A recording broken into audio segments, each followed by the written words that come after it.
कर्पूरघोरं करुणावतारं संसारसारं भुजगेन्द्रहारं सदा वसन्तं हृदयारविन्दे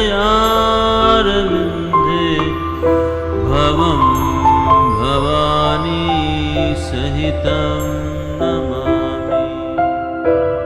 Almost 15 years ago, about the same time of the year, when the monsoons were at their peak,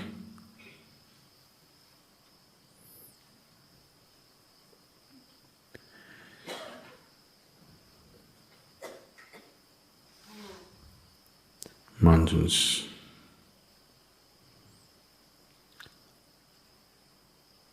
that particular year was of such intensity, and we were sitting in the same place.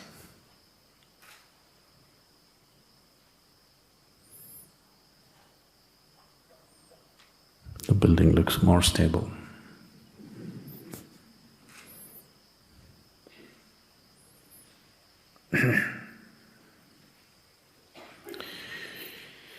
Things happened in that little hut which was precariously holding itself up, threatening to collapse any time. Too many things happened.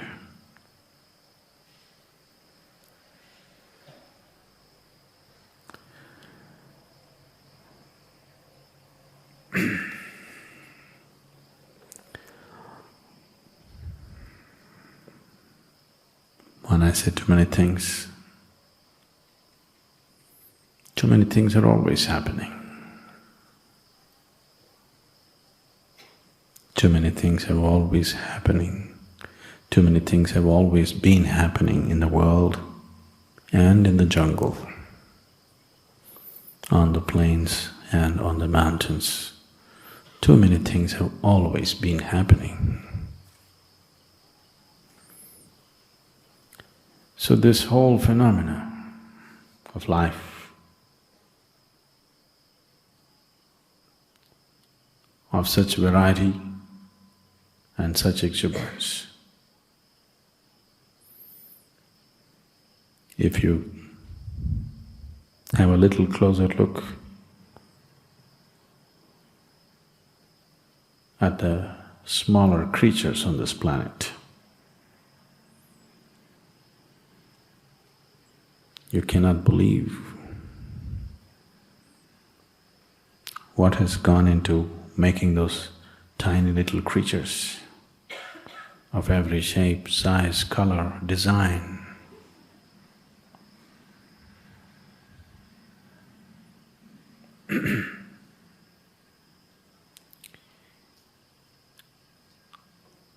Unbelievable volume of detail.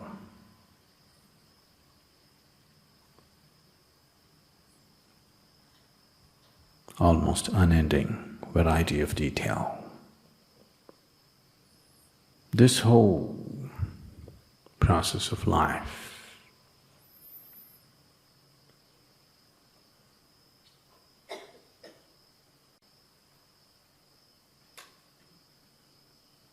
the life that you can see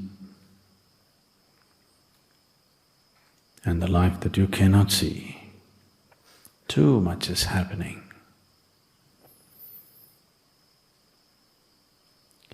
It is all happening with such precision that it looks like it's all happening by itself. The exactness with which all dimensions of cosmos are performing right now, the animate and the inanimate. It looks like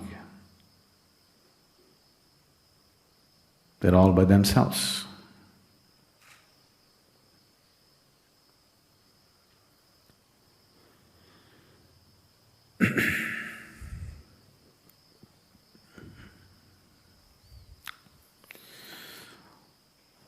Once a month, I get an order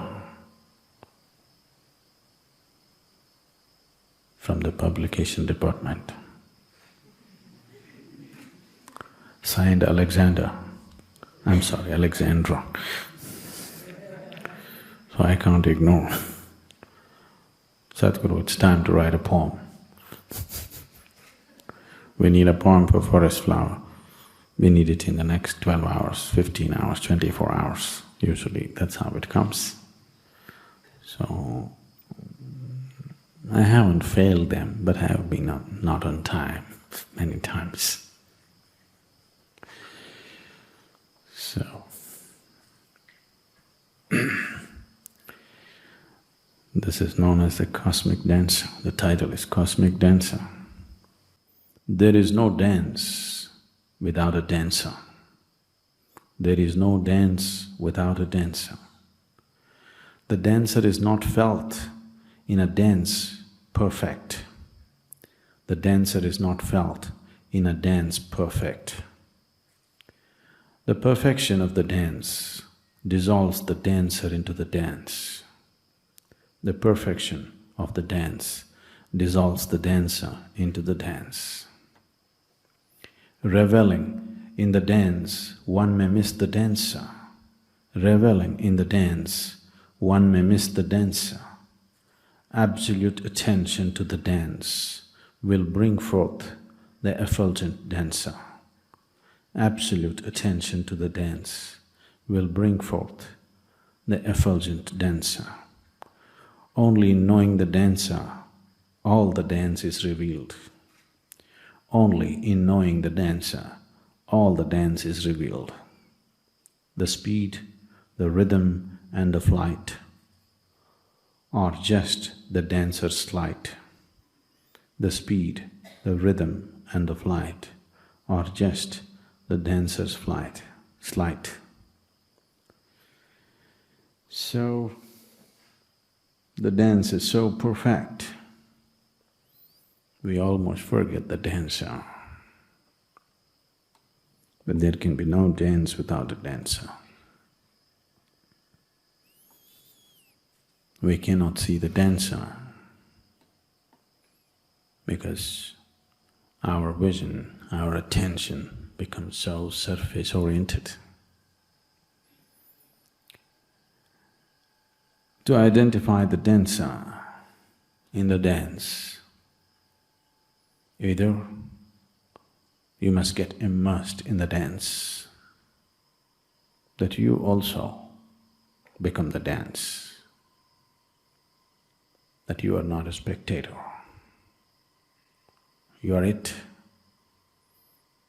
Then you know the dancer by experience, you're touched by it. But if you want to know the dancer in its full depth, in his full depth and dimension, you want to know the source of dance, that which is the basis of the act, then you must be able to pay absolute attention. In a way, staying away from the dance. These things look contradictory. On one level I'm saying you must plunge into the dance. Another level I'm saying you must be able to watch the dance with utmost intensity.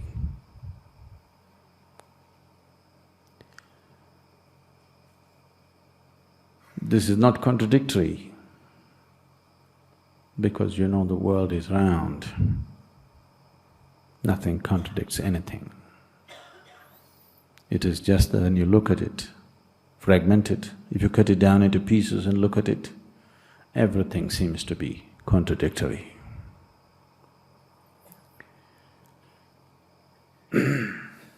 So, if you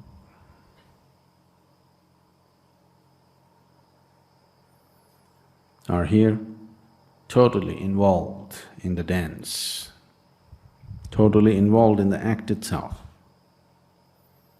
That's one way of knowing. Or if you know how to keep away from the act, absolutely uninvolved in the act, but you're able to observe the act totally, you can decipher the difference between the act and the actor, the dance and the dancer. That is also a way of knowing it.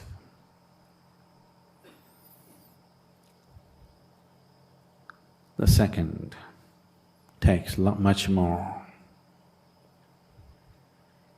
awareness, sharpness, intensity, maybe training too. So it's easier to become part of the dance slowly as the rhythm picks up. As you get sucked into it, you suck deeper and deeper into it. One day you don't know which is you and which is the dance. Once you are a part of the dance, you cannot miss the presence of the dancer. It is just that we're inventing obstructions, hurdles and barriers where they don't exist.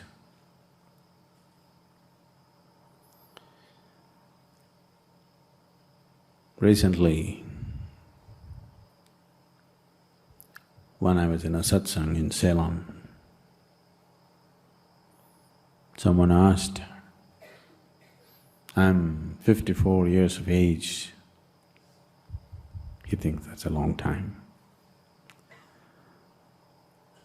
And I have seen so many spiritual teachers, but I have never been drawn to anybody like you.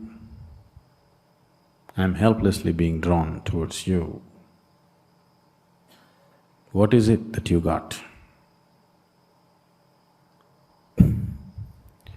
So I said, I don't have anything that you don't have. It is just that all of us were given a seed that had the possibility of boundlessness. You are a very careful man.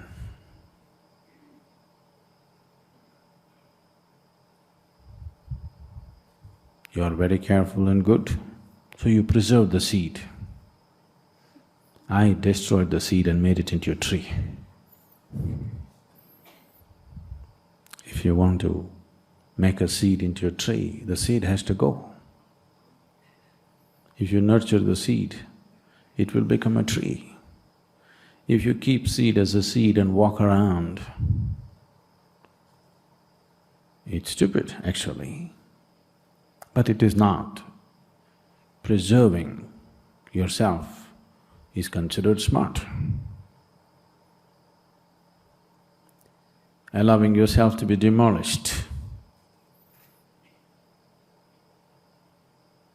to destroy the limited possibility of what an individual person is not considered smart. To be exclusive and to be preserved is considered smart. So after all, you are a smart man. So smart, you even conned life. Too smart.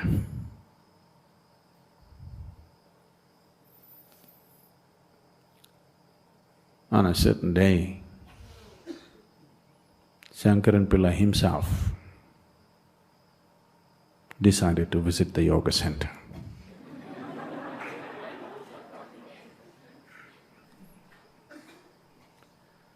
Being who he is, he was received properly, and our Swami Vibhu took him on a tour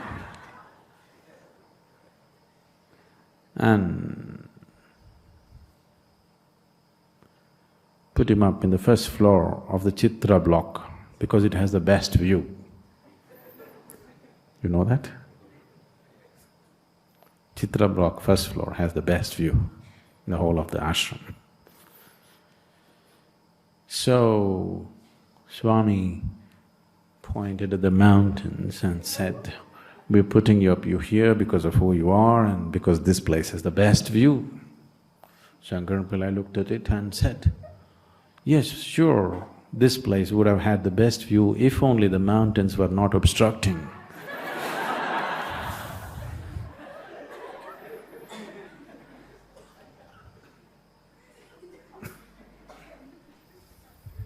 This people are doing to themselves. You don't understand, mountain is the view. You think mountain is in the way. So the spiritual process is not just about doing this or that. It is many things.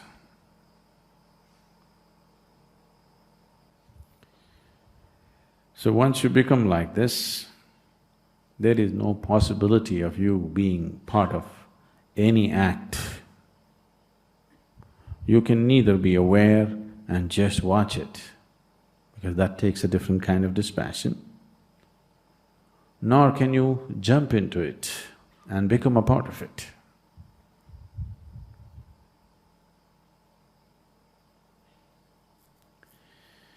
Once it happened, Abe Maxwell met a painter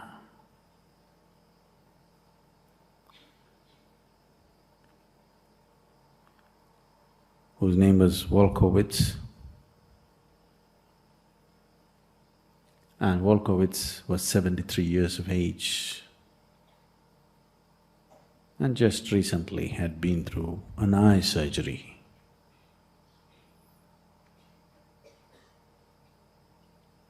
So he said, "You just been through an eye surgery. How's your vision? Is it good enough to paint? Can you continue to be a painter? Without sharp vision, this is difficult." So Wolkowitz said, "I think I can paint. In case I find my vision fails and I cannot paint, I will become a critic."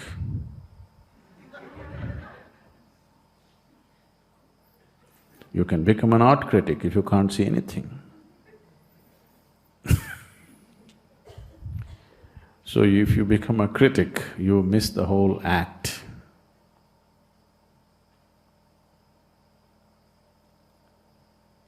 Either you be a painter or you be a lover of art. If you're a critic, you miss the whole point. You'll know neither this nor that. But this keeps happening all the time. Self-appointed critics simply waste their lives. I forget his name. One great literary critic said this, "I have seen statues and portraits of authors, poets, artists, but never of a critic."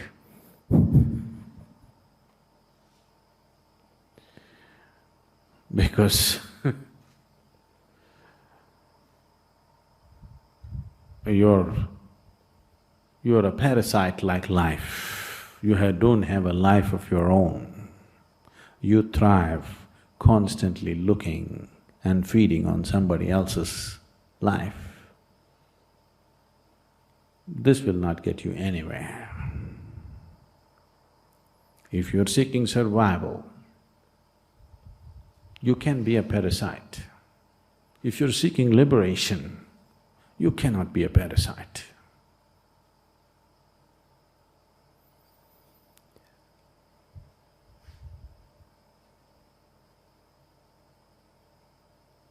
A child sucks upon her mother's breast, but you don't call a babe a parasite. That is okay, because a child is only nourishing himself to become free of the mother. A parasite is never intending to become free. A parasite is too concerned about its survival that it misses the possibility. So if survival is all we seek, there are many ways to survive. I won't teach you those ways, you should learn it on the street. If liberation is what you seek, only then I'm meaningful to you. Only then it's worth hanging around. Only then it's worth being part of a mad act like this. If survival is what you're seeking, it's just a wrong place, because it doesn't work that way. Now,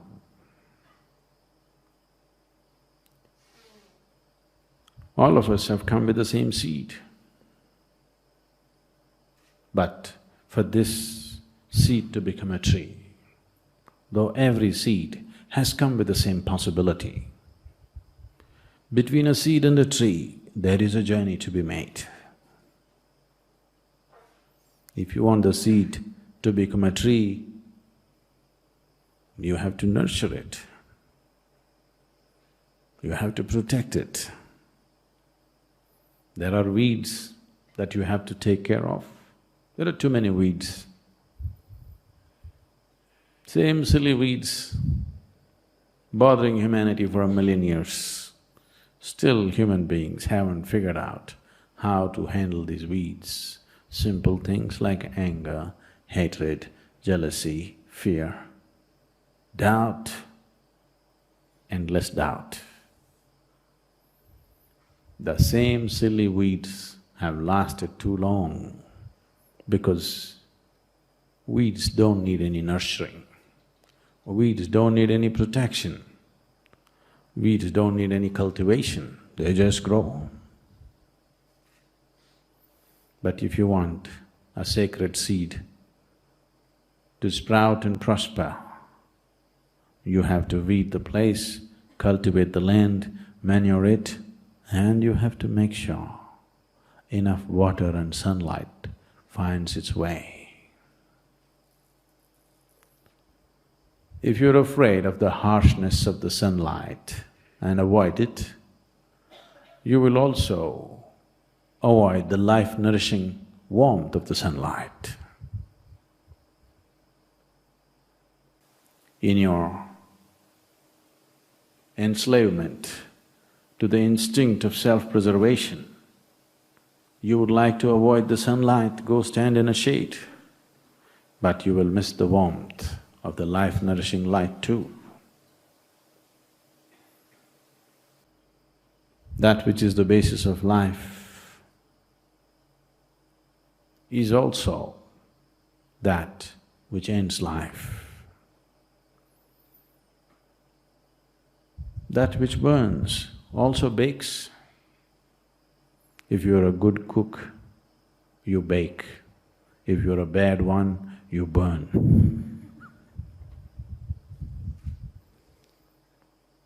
It's a very simple but subtle operation. Baking bread, very simple thing, but a subtle operation. One who knows does it effortlessly. One who doesn't burns it up and makes it into cakes. Or he produces coal. Carbon is very good, you know. It's the basis of life on this planet. So making this work,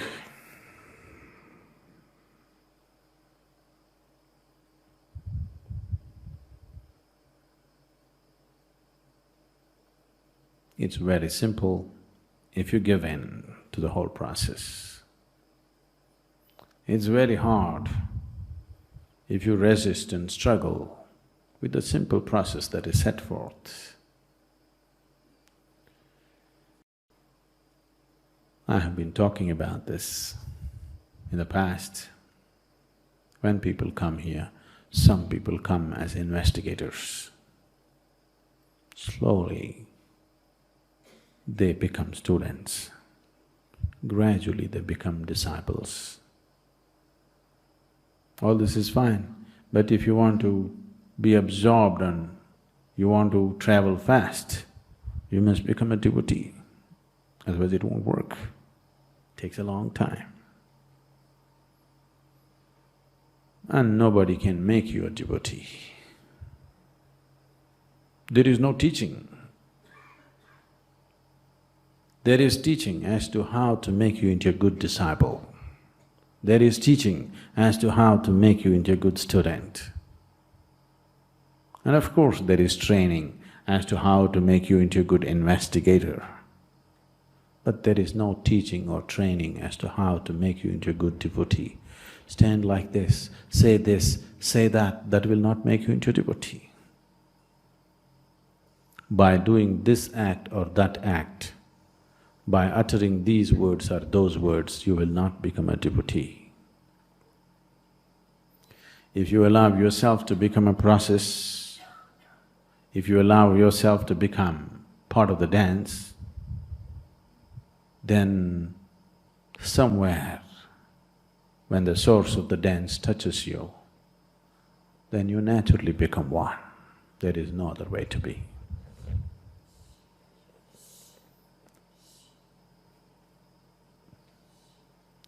Yesterday someone was telling me,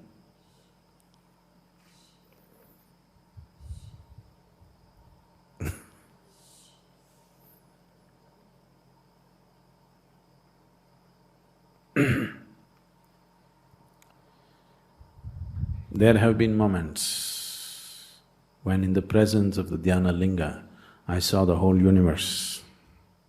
But with you, I have seen nothing.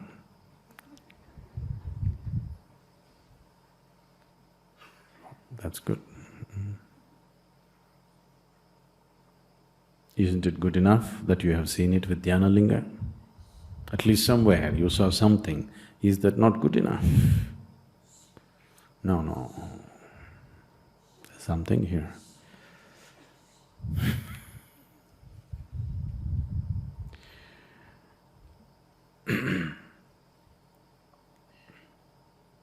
I carried dhyana linga within myself like a pregnant woman for 3 lifetimes. To be pregnant for 3 lifetimes is tough, you know. Yes. Those of you who have done it for 9 months, you know it's tough. By 9th month, you're just waiting, when is he going to be out? Being pregnant for 3 lifetimes, it's such a big one.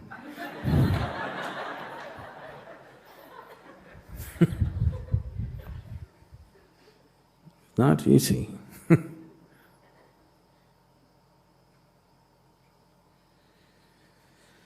So,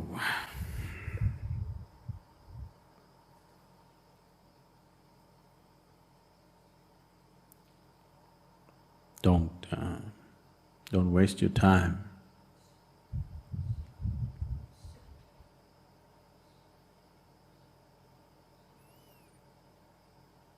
By constantly going through the same nonsense that human beings have gone through for 1,000,000 years, the same nonsense. It's time to do some new nonsense at least, something new. Same nonsense.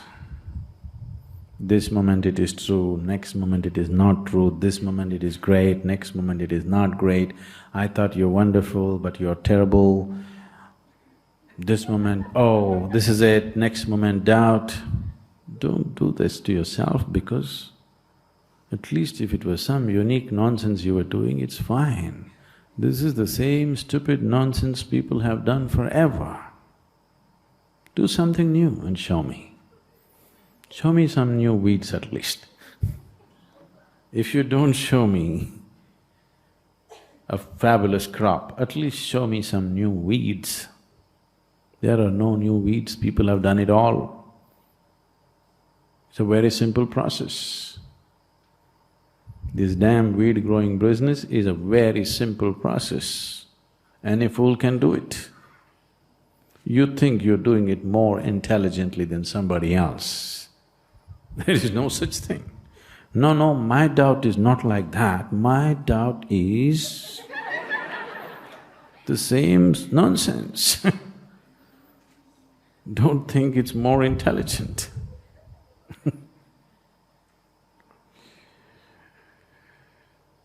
Now, I don't know anything about all this.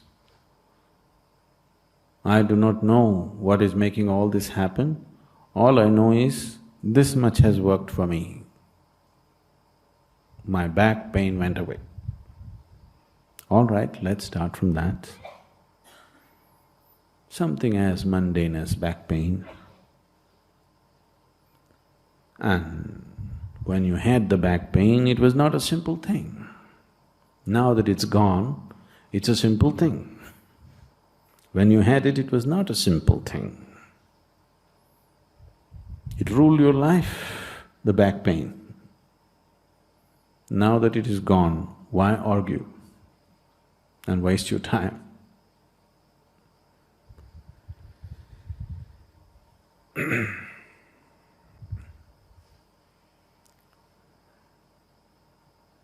If you want to learn how to swim, you lie down in your bed and practice every day. Slowly, slowly, slowly you learn swimming. You will never learn swimming. You have to jump into the water and somehow thrash it out. What if I drown? Don't you see nobody has drowned till now? Isn't that good enough proof? Don't you see the pools of water that we create? People can't drown, even if you go in, it pushes you out. And don't you see that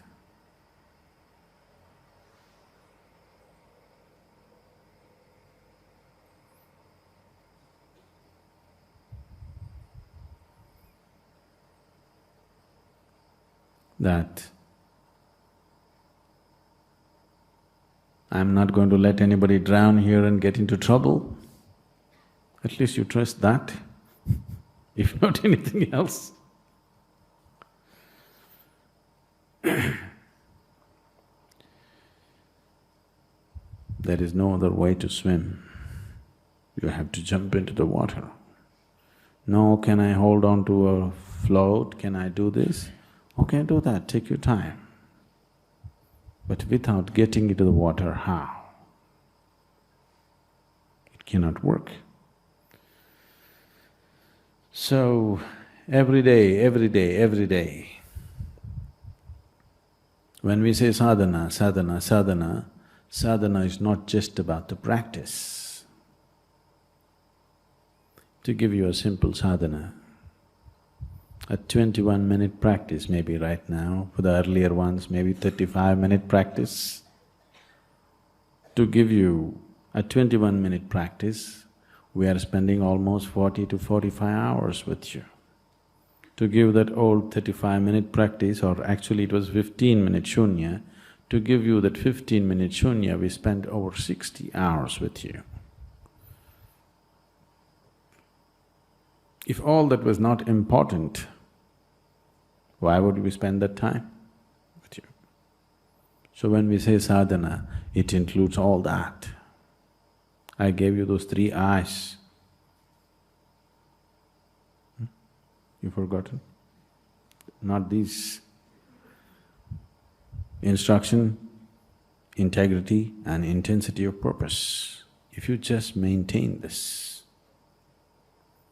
the whole process is towards taking you towards an all-inclusive state.